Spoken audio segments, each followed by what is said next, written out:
Nikunj Dalmia was in conversation with Deloitte India CEO Venkatram as to what should be the millennial mantra for the new decade and how India can capitalize on its demographic dividend. Here's an excerpt of that conversation. I would like to say cautiously optimistic. And I think that while, some people do have, a little bit of optimism, there are others who are pulling the blanket of pessimism a bit.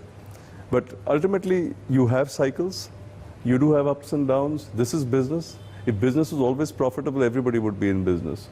So I think that if I can sum it in one sentence and put my neck out a bit, I don't think it's as bad as it looks, but there's a lot of work to be done. The way India has done business in the past versus the way India will do business now, has that changed and will that change more? And the reason why I'm asking you this is because of what's happened on ground. RERA, DMON, IBC cases, and also implementation of GST.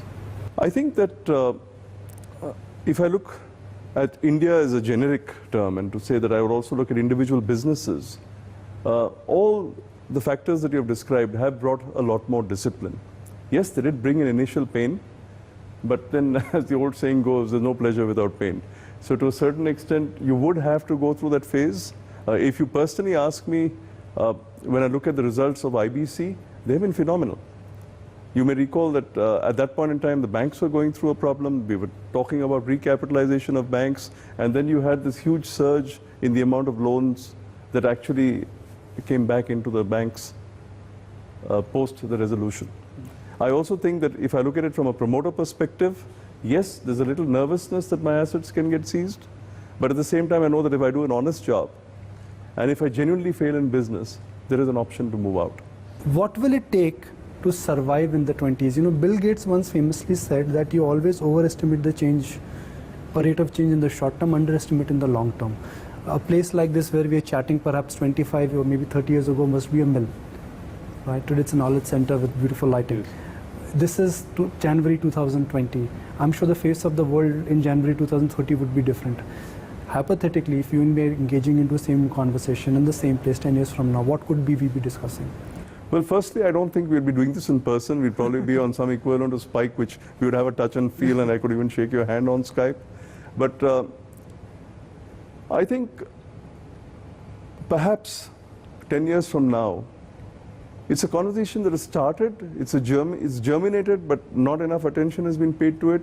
And that is really going to be about the softer aspects, such as privacy, confidentiality, use of data, access to data. I think those will become the more burning issues. Say, for example, biometric, right? We've had biometric in India for well over 2,000 years. I mean, you still have the issue, there's this Nadi Sastra where you can give your thumbprint and they will tell you your future. And when you saw the James Bond movies, you either to cut the man's thumb or pull out his eyeball in order to have the recognition. But now your iris scan or your thumbprint is digitally available. And today we have to worry about cyber security. How do you keep that safe and secure? And the fact that a lot of your identity is not really on yourself. It's no longer just a physical identity, but a digital identity that has become so much more important. So I think that is key to us, that as we surrender ourselves to a larger self, how will that larger self, whether it's a government, whether it's an agency, it's probably going to be without borders, it's going to be boundaryless, because all that information is not going to only be used by one manufacturer or one industry.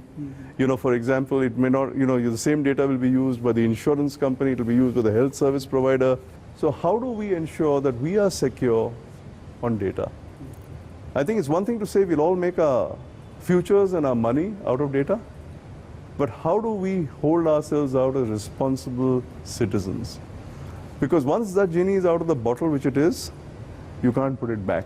So a tip for the millennials who will watch the show when it goes on air, how can they prepare themselves to learn more, to earn more, and to save more?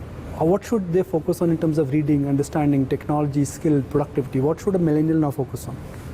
I think they should continue to focus on what makes them happy and passionate, which is they should still continue to say we seek that experience.